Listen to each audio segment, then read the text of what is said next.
In this video, I am going to show you how to change currency in Olymp Trade.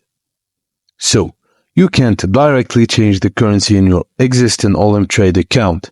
However, you have two alternative options to accommodate different currency preferences. Option 1. Add a new account and archive the old one. Open a new trading account with Olymp Trade, selecting the desired currency for that new account. If you have the funds in your old account, consider withdrawing or transferring them to the new account. And once you've transferred your funds, you can archive the old account. This effectively deactivates it while retaining your account history.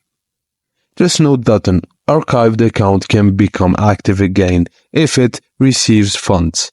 Be cautious when receiving and archiving accounts with pending transactions. Option 2. Create multiple accounts.